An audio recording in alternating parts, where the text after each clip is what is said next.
Warm greetings, dear ones, and welcome to worship at Unity Church.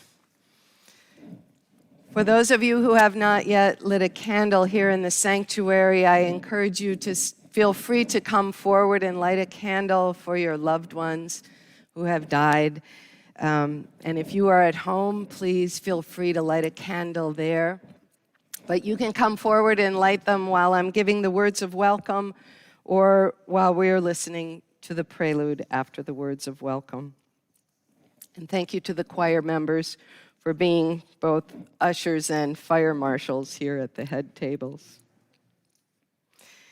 Welcome to this time we set aside each week to help us find and keep our balance, to think about those things that matter most, to root out racism in ourselves and in the world, and to align our lives to integrity, service, and joy. This morning, we worship as a congregation gathered in time rather than in a single location. Some of you are present here in this Unity Church sanctuary, and some of you are viewing online in the sanctuary of your home. While it is not yet possible for all of us to gather in one place, we are delighted to have a growing number of us here at the church and hope that those of you online will feel the embrace of this community, extended also to you. May we all enter into worship fully, not held back by the masks we must wear in person or the technology you might be using to participate today, by fear or the unfamiliarity of new ways. Give your whole self to this time we share. After the service, whether this is your first time with us or you've been here your whole life, Katrina and I look forward to greeting you in the parish hall or seeing you online in the near future. If you're here in the sanctuary, you can come into the parish hall to peruse the book stall, write a card to someone named in the embracing meditation. If you are new to Unity Church, please fill out one of the visitor cards in the pews or at the welcome table in the parish hall. If you would like to learn more about Unity Church and Unitarian Universalism, we invite you to attend Finding Yourself at Unity. These are sessions held each Sunday following the service in the Gannett Room on the second floor at the other end of the building that way. This week's one-hour class will offer a Q&A session with Unity's interim senior minister, Reverend Dr. Kathy Hurt. Next Sunday, Reverend Hurt and worship associate Rich Lau will introduce the November worship theme of pilgrimage as they consider what we may need to be prepared to leave behind if we are intent on going on a pilgrimage, and how we might be open to the changes the journey brings. Once again, welcome to Unity Church. It is a joy to share this time together. And if you have just come in and you haven't yet lit a candle, please feel free to come forward during the piano music and the bell ringing to light a candle for a loved one.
We'd gotten my grandfather talking, spinning stories about his family, my ancestors, immigrants from Ireland.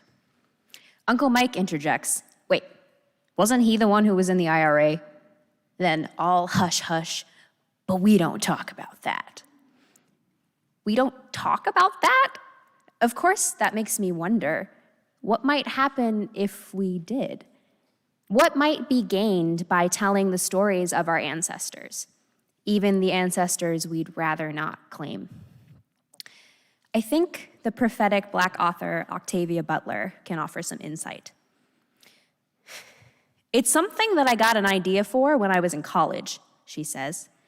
"A Black friend he was kind of our historian because he knew so much about Black history, said something that I thought indicated that he didn't know as much as I had believed.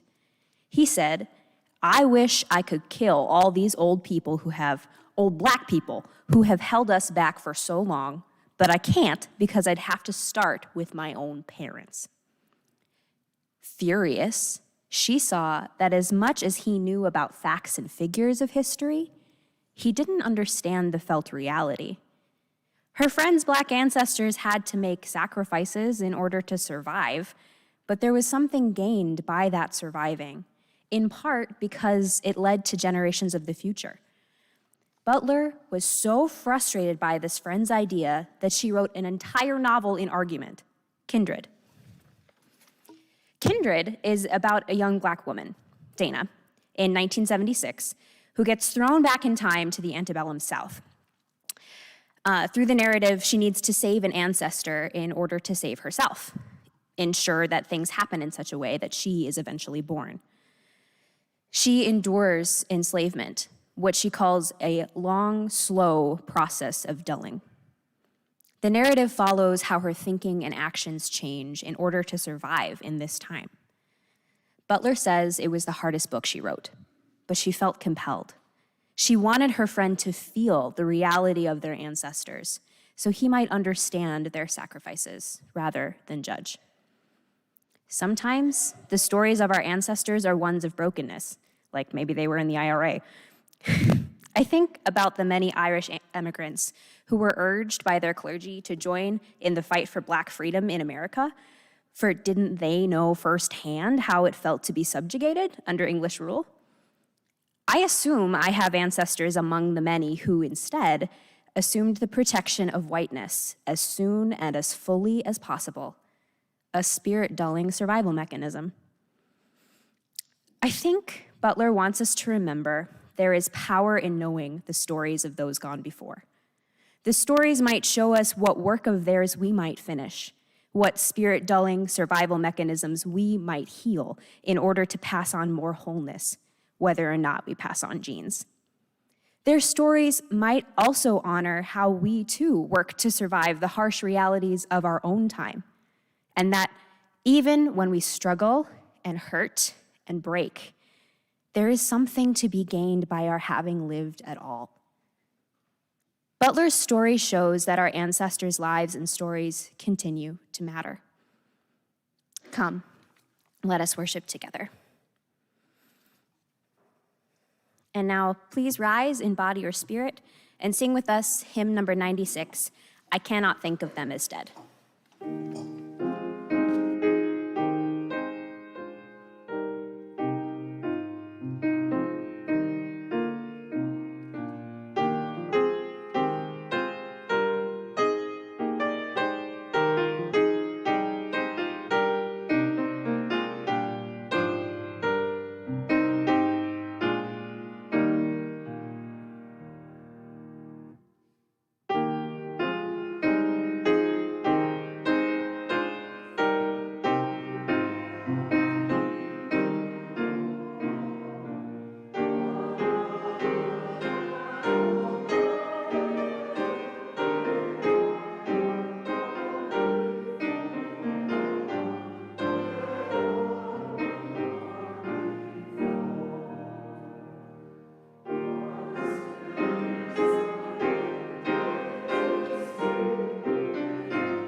Now, please join us in the unison reading printed in the order of service.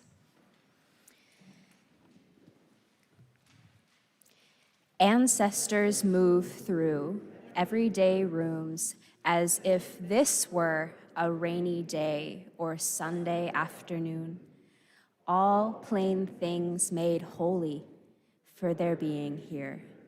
And now, us. Now, please join us in a moment of silence.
Each time we gather for worship, we set aside a moment to expand the caring ministry of this congregation.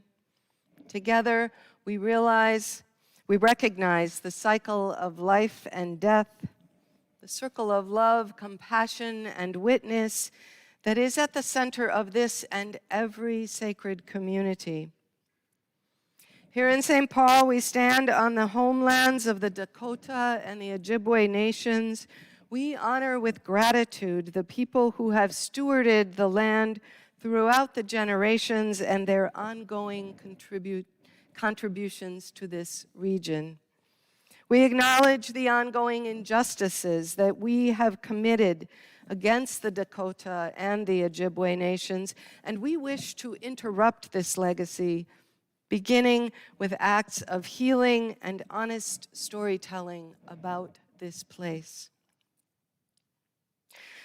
We stand at the side of parents and teachers and all those whose primary spiritual practice is caring for children, with those who live with grief and chronic pain, with illnesses seen and unseen, with mental disability or addiction. We pray for our neighbors in prison, for those who care for family members in ill health, and those who are struggling to stay afloat in the midst of poverty. Our lives are blessed by those who knowingly and with curiosity and courage face their final days, and by those who rise above heartbreak to challenge oppression in all its forms. We pray for those in harm's way, for the wisdom and strength of the leaders of the world, and for the people of this courageous congregation, as together we live into our longing to embody and help to build the beloved community. And will you pray with me now for these we name today? We celebrate the life and mourn the death of Greta Michaels, a Unity member for almost 65 years who died last week in her 90s. We share our condolences with her husband Robert and her larger family, including her 3 sons, John, Henry, and Paul Michaels, who all grew up in this congregation.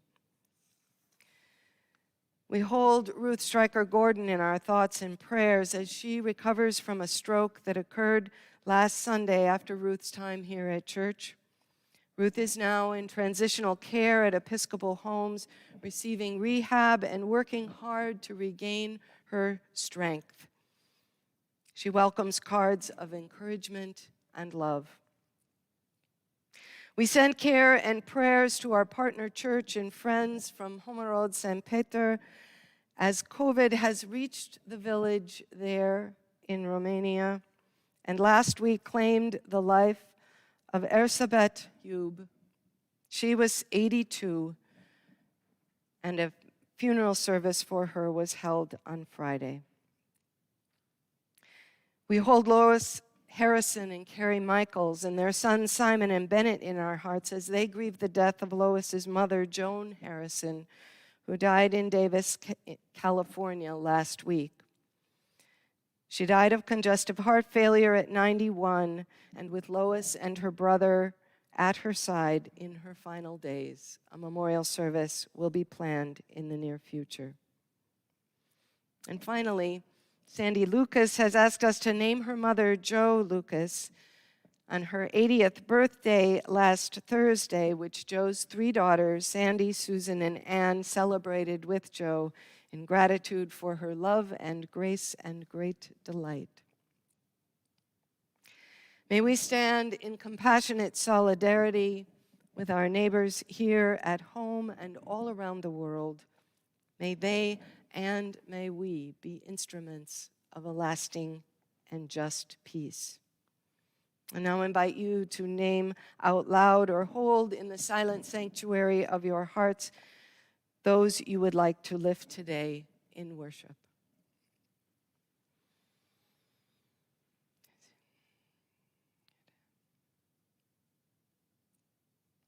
And let us pray.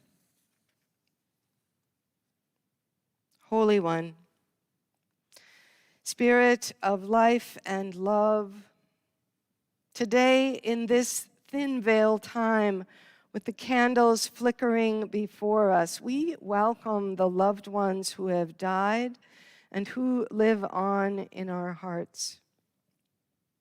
We remember their touch, their beauty, their strength, and their frailty. We remember their love. Though tears may come as we remember them, open us to the gratitude and joy that rise from the times we shared with them, from the gift of their love and how it is woven still today through our lives. And from the celebration of this day, insisting that each of us has a place in the family of stories that began long before we were born and continues on long after we die. Bless this hour of remembrance. Bless this time of loss, of sorrow, and of strengthened connection with those who have died and those who remain at our side today. Grant each of us a belonging that grows beyond life and death both, nesting us all in the web of life where love goes on. Blessed be, and amen.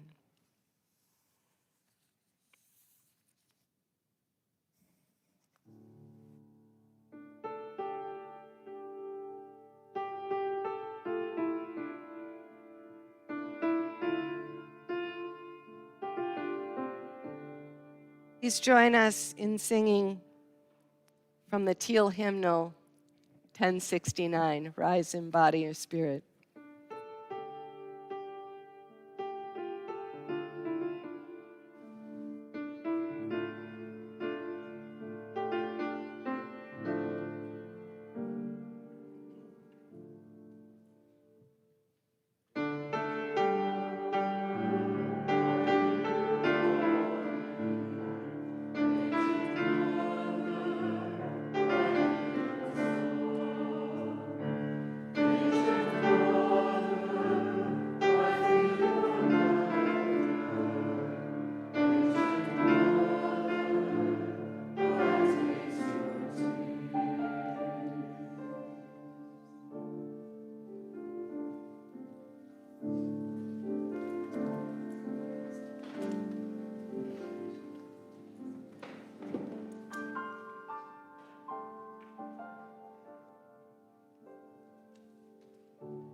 Morning, Miss Margaret Fuller.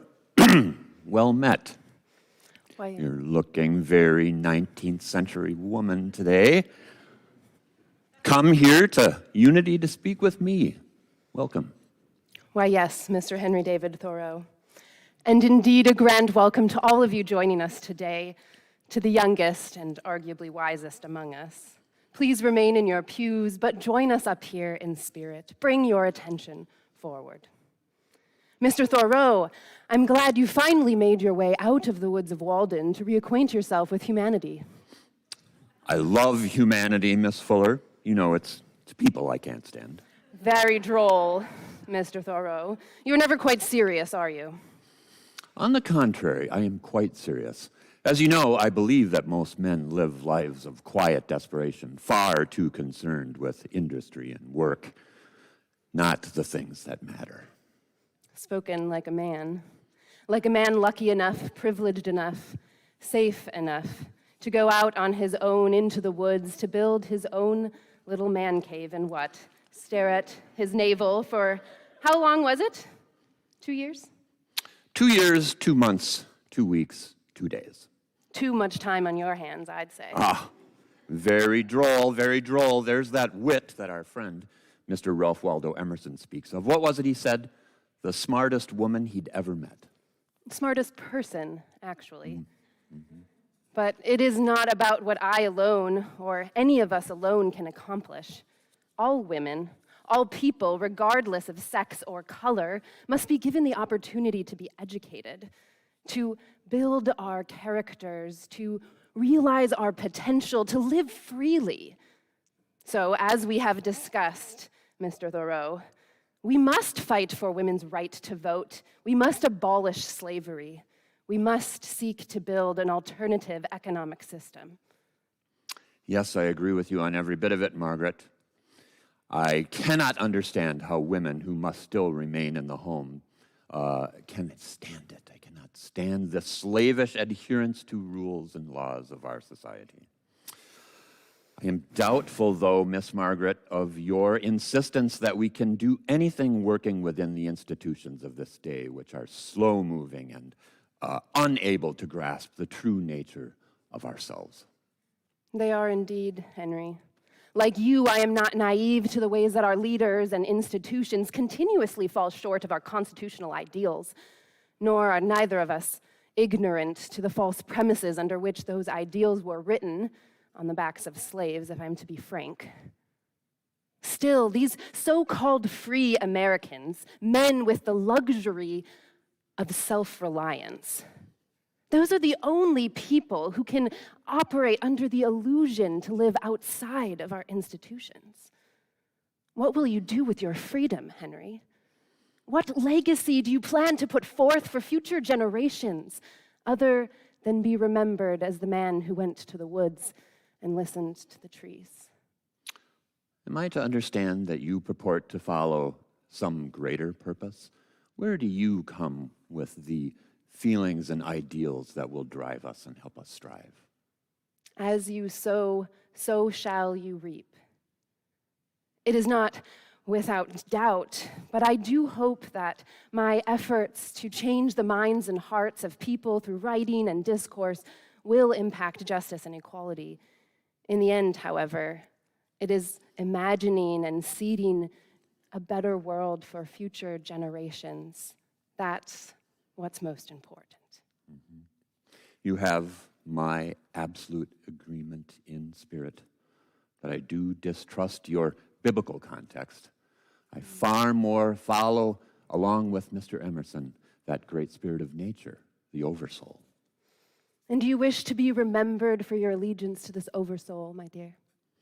I don't know that I'll be remembered at all. It seems no one reads my books, and in my lifetime I sell hardly a one, except to, of course, my mother. But yes, I do hope that some will be inspired to follow that spirit of nature, that oversoul that I have heard, that has revealed the truth to me, the truth of our existence and what we shall strive for. And I have heard it in the wind. I have heard it sung by the birds and echoed by the rain. So very poetic And I do applaud your purpose, Henry, I do, although I worry about your removal from society. If I may quote you, "I went to the woods because I wished to live deliberately, to front only the essential facts of life, and see if I could not learn what it had to teach, and not, when I came to die, discover that I had not lived. I did not wish to live what was not life. Living is so dear. Nor did I wish to practice resignation unless it was quite necessary. I wanted to live deep and suck out all the marrow of life, to live so sturdily and Spartan-like as to put to rote all that was not life, to cut a broad swath and shave close, to drive life into a corner and reduce it to its lowest terms. And if it proved to be mean, why then get the whole and genuine meanness of it and publish its meanness to the world. Or if it were sublime, to know it by experience and be able to give a true account of it in my next excursion." That was very well said. And did you publish your findings? Is life so very mean, or is it in fact sublime? I think we agree, Miss Fuller. We know that the human spirit is not found in menial labor and a slavish adherence to industry. We were meant to strive for the divine. Indeed, Henry, indeed. We must all be freed from material and patriarchal idolatry so we can have a real relationship with the divine. That too is what our ancestors fought for. And I pray, I continue to pray that with such a meeting of what is most sacred, future generations will bring into reality that deep truth that indeed all people are born free and equal. Yes, I believe you wrote, Miss Fuller, "May truth, unpolluted by prejudice, vanity, or selfishness, be granted daily more and more as the due inheritance in such valuable conquest for us all." More succinctly than you, I might add. No doubt, no doubt. My genius runs unedited. But perhaps we will both be remembered for nonconformity, and a nonconformity birthed in a fervor of an ability to transcend societal norms, to become what our true natures can be, to seek greater truth. What a world it would be to live in, one where our ideals are realized. May it be so, Henry, for us and for all those who follow a similar journey. Amen. Amen.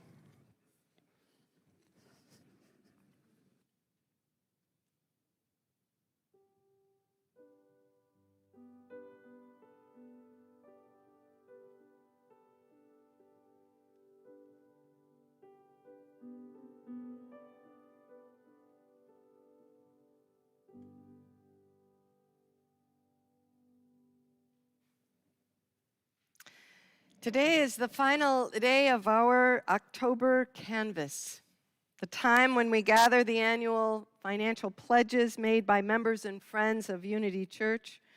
And the good news is that we have heard from many of you. In fact, our committed pledges to the operating fund now total $1,086,000, which is 80% of our goal for 2022. The better news is that we know that some of you will still pledge and are just waiting for the perfect time, which I'd say is today. It's the last day of October. Here to inspire you to action is Unity member Matt Nelson, who will share what inspires him to be a steward of the church. Thanks, Matt.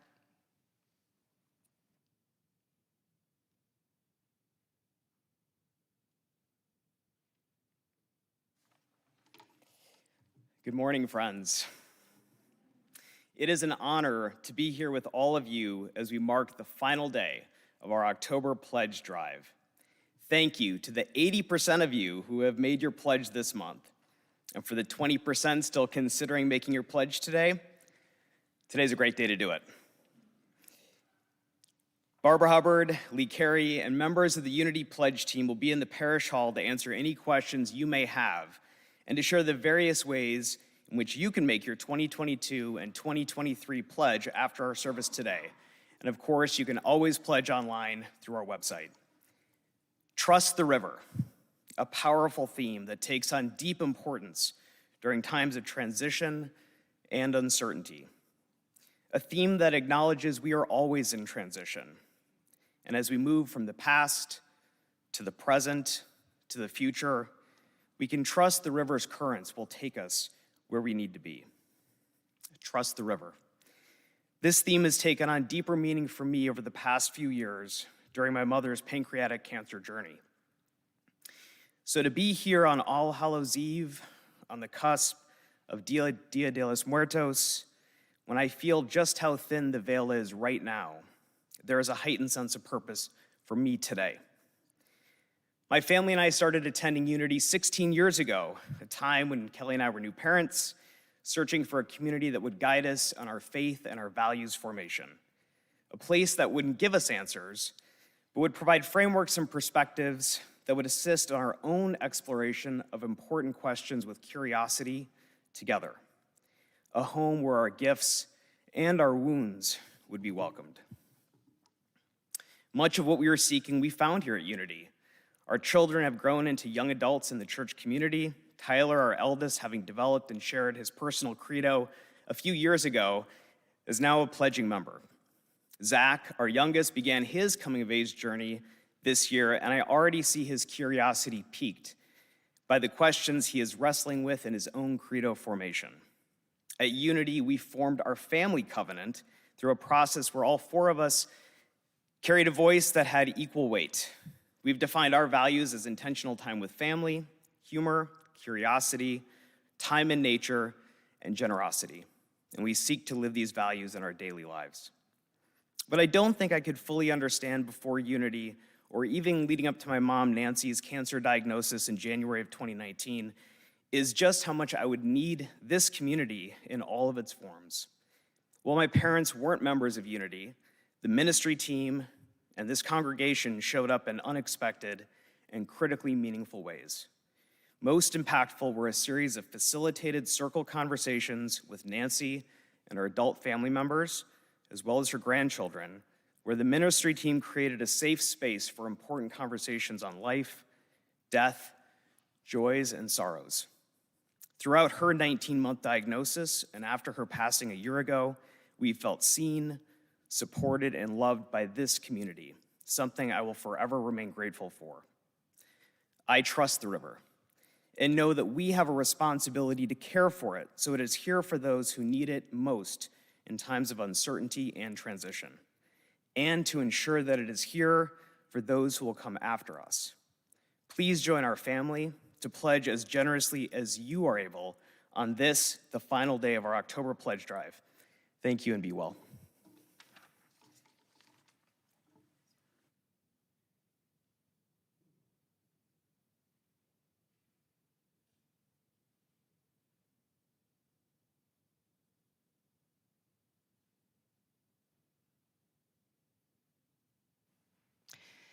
Friends, as you know, each Sunday the vast majority of our offering goes out the door to support other organizations with whom we share common cause. This is only possible when you pledge. I'm going to say it again. It is only possible to give away our Sunday offering when the pledges are generous and keep the church doors open. That allows us to, in turn, be generous with the Sunday offering in a way that I know many of us are very pleased to be part of. So I ask you, if you have not yet pledged, please do so today. Thank you, Matt, for your testimony, too. Each Sunday, as we collect these offerings, we share this with other organizations. Today's offering will be shared with Minnesota's Creating Opportunities for Post-Secondary Enrollment. This is a community outreach organization with a mission for assisting underrepresented scholars in identifying their future educational opportunities, their chances for professional growth, and personal goals. We know it's been a really hard time for high school students to make it through the pandemic and to see their way to the future. It is especially hard for those who lack the financial resources to visit college campuses, to explore different options. That's what this offering is about. This organization will share your gifts with students and scholars who are looking to find their future. I hope you will be generous with your offering today. You can give through the basket if you're here in the church. If you're at home, you can click on several online options in the YouTube page, on our website, or through your membership app. Please be generous. Help us to weave the tapestry of love that we call community. Will the ushers please come forward?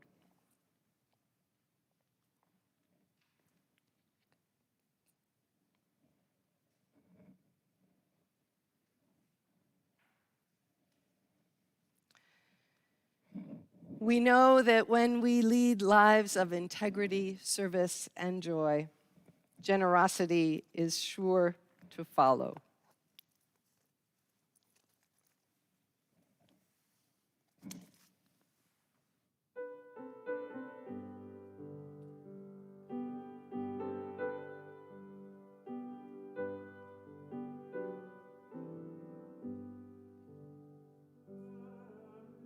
A balm in Gilead to make the wounded whole. There is a balm in Gilead to heal the sin-sick soul. Sometimes I feel discouraged and think my work's in vain, but then the Holy Spirit revives my soul again. There is a balm in Gilead to make the wounded whole. There is a balm in Gilead to heal the sin-sick soul. If you can preach like Peter, if you can pray like Paul, go home and tell your neighbor he died to save us all. There is a balm in Gilead to make the wounded whole. There is a balm in Gilead to heal the sin-sick soul.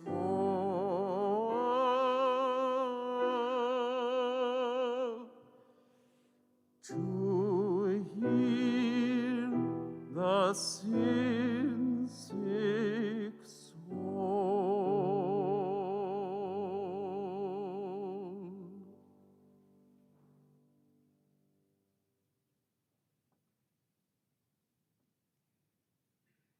You, Shazor. Ancestors to Alice by Alice Walker. Forget about trying to keep all the pretty houses going. These are only the toys we gave you because in you we felt we deserved to play.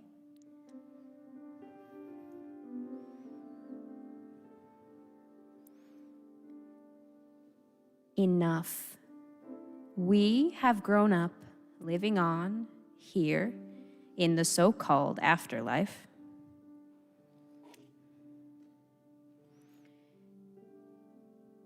your true work is to remember us, to sing our names, recount, or even record our deeds, laugh at our jokes.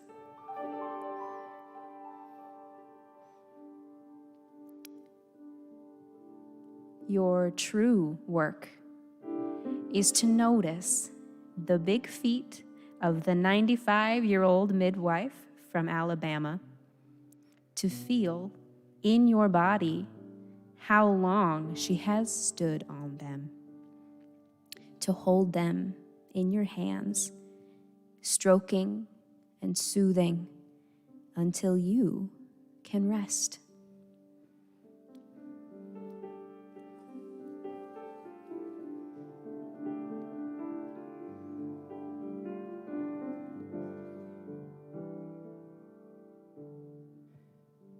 Your true work, the poet's ancestors say to her and to us, your true work is to remember us, to sing our names, to recount or record our deeds, to laugh at our jokes, to hold our tired feet in your hands, stroking and soothing until you can rest.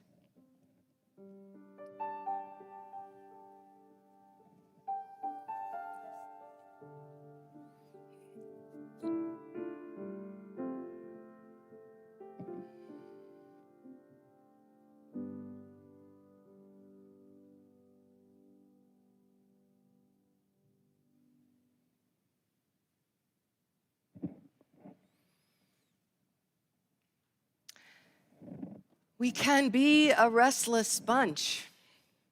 And by we, I mean those of us still here in our bodies, breathing, struggling, grieving, striving, thriving, working, loving, living in a world and a time of extraordinary chaos and loss and in great need of repair. We can be a restless bunch, and with good reason. There is so much that needs to be done. What on earth might it mean to hold our ancestors' feet until we can rest?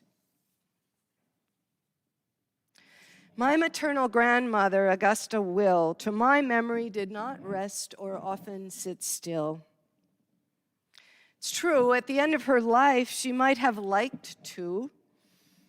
Her feet at that time were pained by bunions and made it difficult for her to stand for any length of time, but I do not remember her often sitting.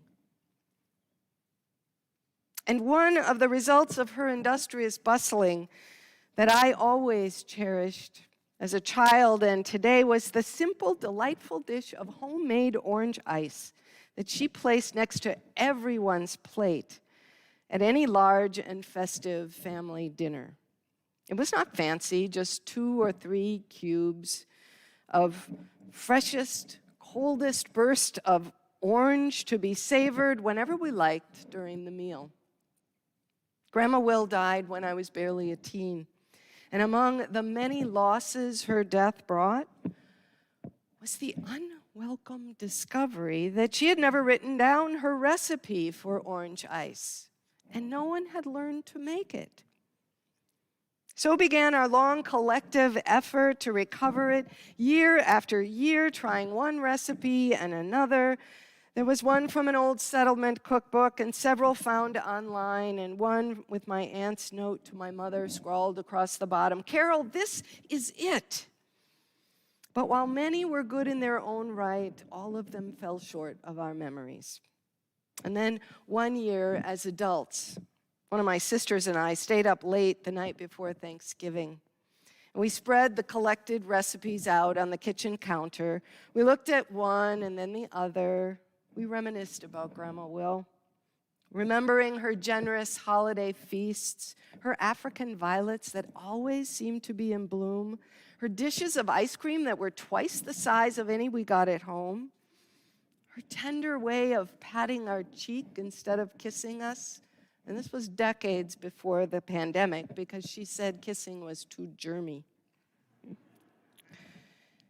Pretty soon, as we reminisced, my sister and I realized we were not alone. Emboldened by the sense that Grandma was there in the kitchen with us, we bent over the recipes again, and with remarkable consensus, we began to construct a recipe that was both new and familiar. We cooked a batch and froze it in the metal ice cube trays that Grandma herself had used decades earlier. And the next day, as we all raised spoons to our lips, a grateful grin began to spread around the Thanksgiving table. At last, the real thing. And it seemed that Grandma was back too, smiling there among us.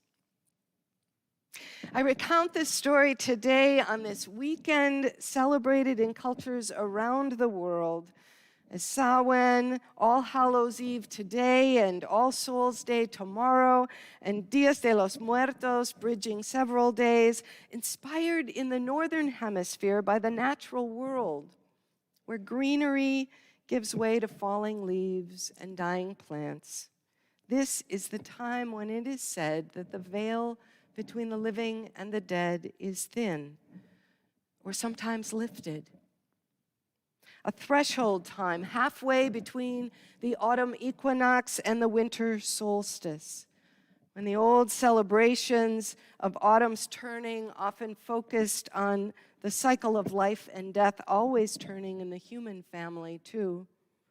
It is a time in many cultures for remembering the dead, often inviting the loved ones to return with food and drink, with music and warming fires. It is not just a chance to grieve, but more so an invitation to celebrate the continuing presence of the dead among the living. As one writer beautifully put it, describing the 8th and 9th century Christians of long ago, generally speaking, the dead then were not regarded as separate from the living. They belonged to the same unbroken family. This continuity of kinship across the threshold of death is celebrated by Mexicans and Mexican Americans and a growing number of others in Día de los Muertos, an annual ritual of remembrance held for several days on the cusp between October and November.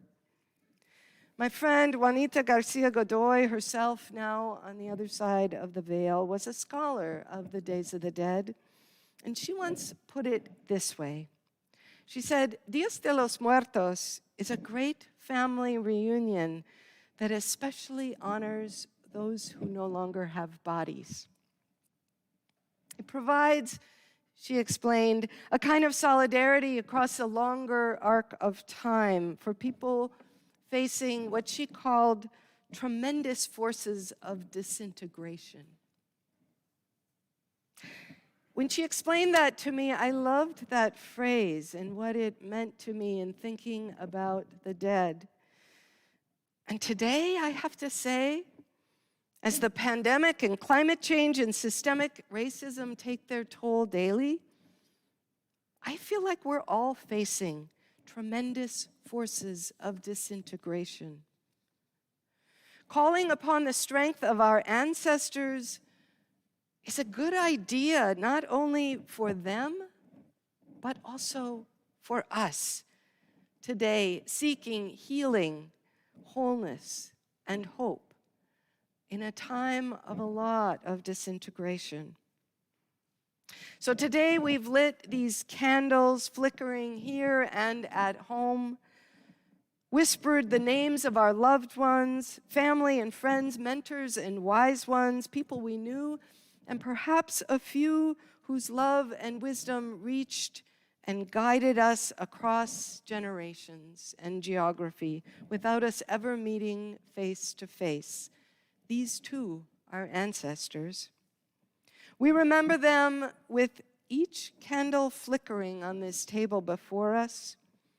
And as we hold their names in our hearts, we are remembering and honoring the connections that run through our lives, holding all of us threaded together across time as well as place, sometimes with the thinnest, most invisible gossamer, joining the near and the far, the living and the dead, the healed and the broken, weaving itself and life together with death in a circle and a cycle so much larger, so much older, so much more resilient than any of us can be individually. In Joy Harjo's latest book, a memoir called Poet Warrior, she writes about the many ancestors that regularly accompany her long after their death. Some of them who died long before she was born, like her great-grandfather, Monawi, a warrior who led his people against the forces of Andrew Jackson. She describes visiting with a cousin of hers who had been dreaming about Monawi and how they shared stories about this ancestor of theirs. She writes, "A family is essentially a field of stories, each intricately connected. Death does not sever the connection. Rather, the story expands as it continues unwinding interdimensionally. Monawi was with us as we spoke because speaking woke up the memory. He was with us in dreaming, even though he had passed as an old man in Indian territory. I am here speaking to you now, even as you are there. I am here even as I might be in the hereafter years, later from you being here, now in this word field, she writes. She goes on to say, according to the old ones, it is all occurring now. Time is a weave like a DNA spiral moving within, through us, and around us. It is always changing." End quote. We, my friends, in this congregation are also a family, a field of stories, each intricately connected, and death does not sever that connection. One of the many things we do well as a community of faith is that we remember and honor our loved ones. We tell their stories after they have died. We honor our connection to them and to one another. Each time we gather, creating sacred space online or in person, as we are today in worship, but in this regard, especially when we gather for memorial services. We keep the connection strong. Each time we recount their stories, laugh at their jokes, name their foibles, lift up their legacy, and carry it on. You may have noticed we have been holding a record number of memorials here at Unity Church in recent months. And I want to name today the sacred and powerful and necessary community work that this is. A work of love dependent not only on the entire Unity Church staff, but also on so many of you who accompany your fellow church members and friends experiencing fresh loss, and those of you who help prepare for and support our memorial services. Together, we have gathered in this sanctuary, in the chapel upstairs, in the parish hall there, in the green space outside. We have gathered, many more of us online, to name the losses that mark our time. We have shed tears with each other. We have honored the unknowable nature of what follows death, and we have lifted up the certainty that remains, that love and life abide even and especially in the presence of death. Together we have grieved and made way for healing, not just of a particular loss, but of the magnitude of loss that shapes this time in history. This is not a healing that will happen quickly or in any single memorial service or conversation that happens after we've lost a loved one. It takes time, it takes openness, it takes a lot of love. Today, as we invite our ancestors to join us here and in our hearts, we are hoping for healing. But this also raises the question of which ancestors do we invite to draw near? And which might we be tiptoeing around, hoping they will not wake up too? As Katrina noted in her story, we all have some ancestors that most often remain unremembered and maybe that we would like to remain unremembered. I have a few of those myself. And someone once helped me with this question of which ancestors to invite back by acknowledging several different types of ancestors, which I now name in 3 ways. There are the ancestors of resilience.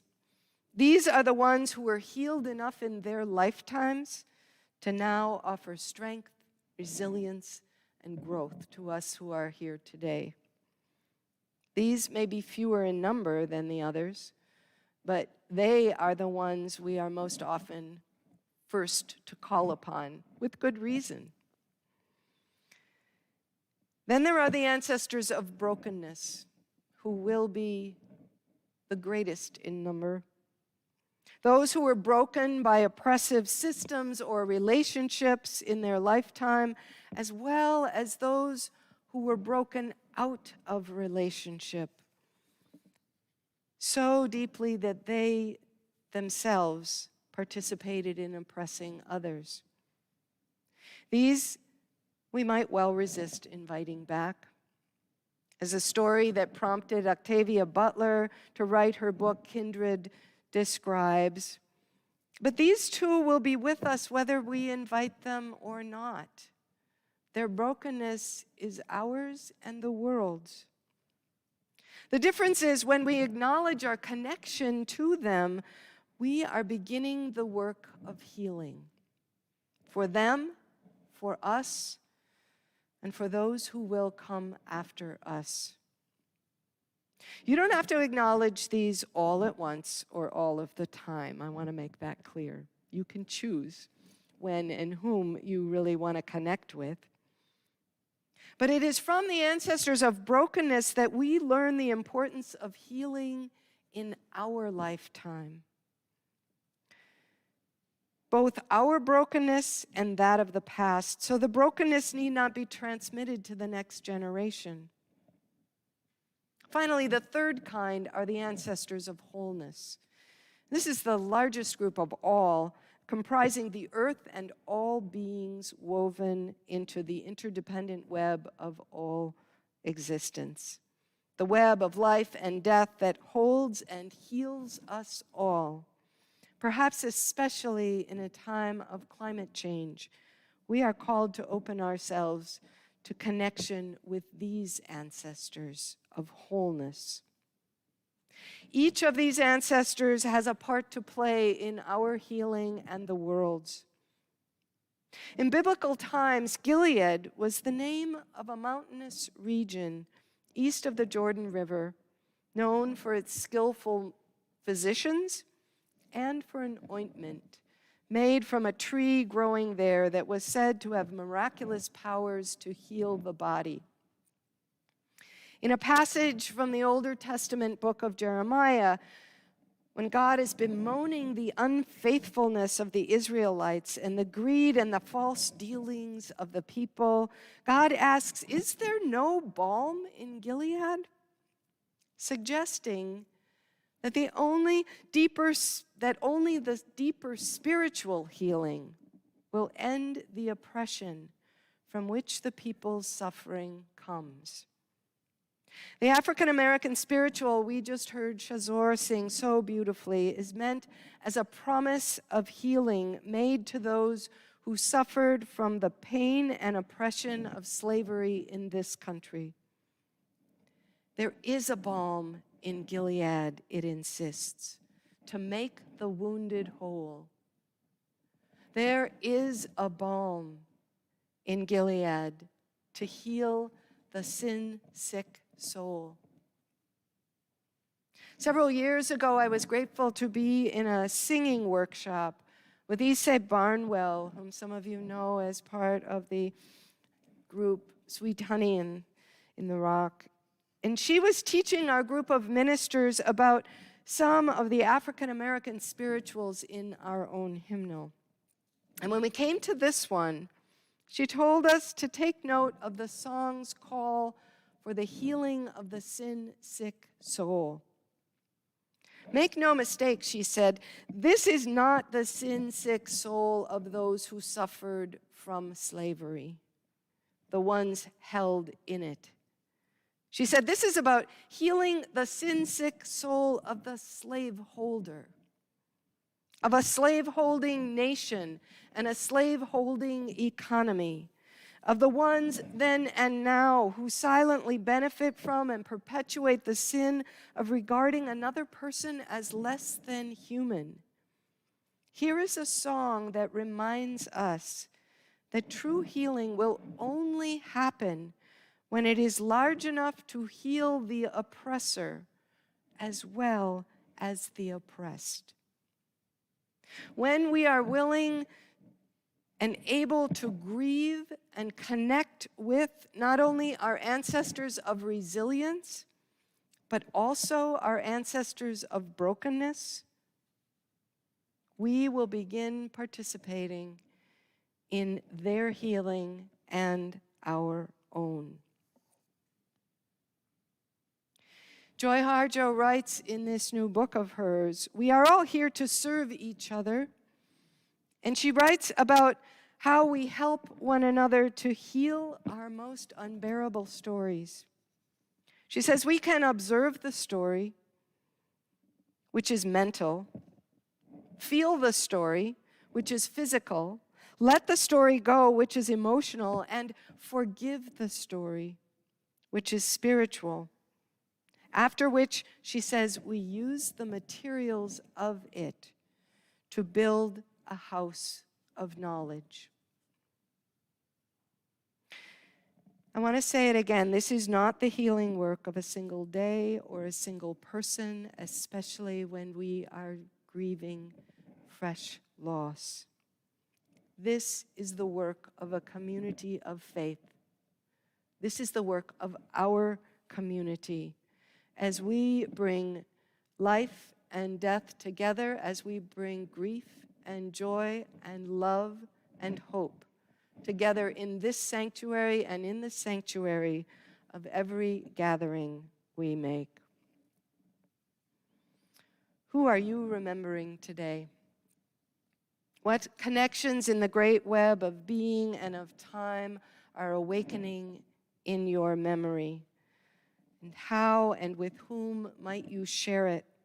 Share that healing power, bringing it into the circle of this community, into a renewed solidarity with the larger circle of all beings and all time.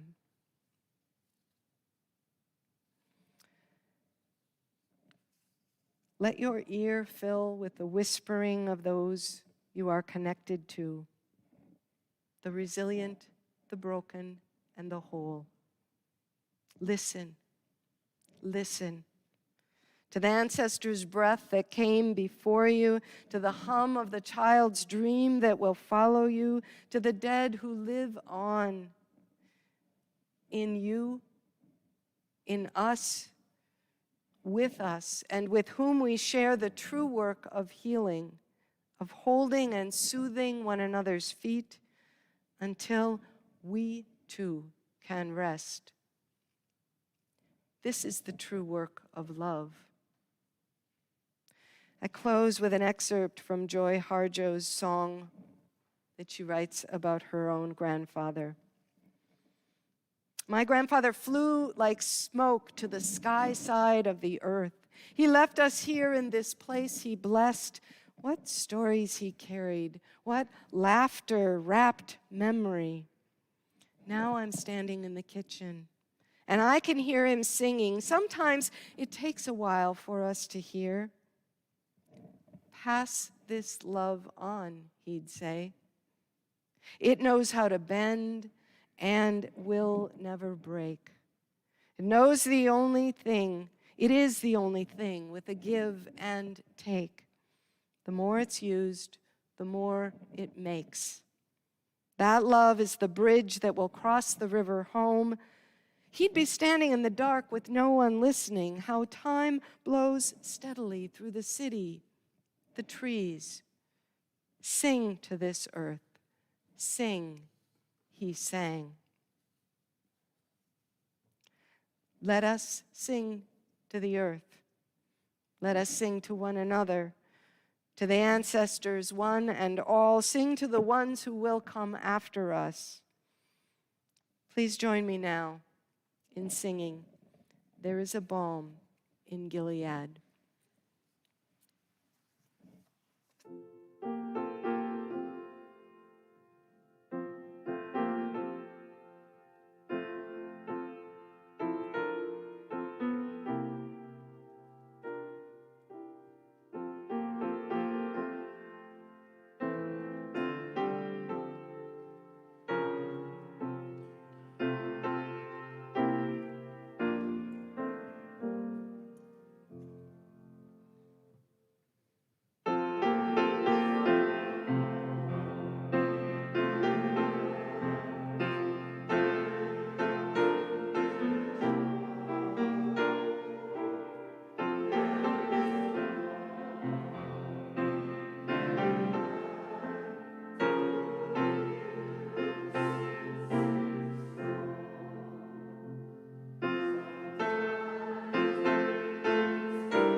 Friends, let us receive the words from the ancestors. Pass this love on. It knows how to bend and will never break. It is the only thing that will give and take. The more it is used, the more it will make. Go in peace, friends, with this love in your heart, open to the ancestors' wisdom and to their love. Let us carry it into the world and do the work of healing.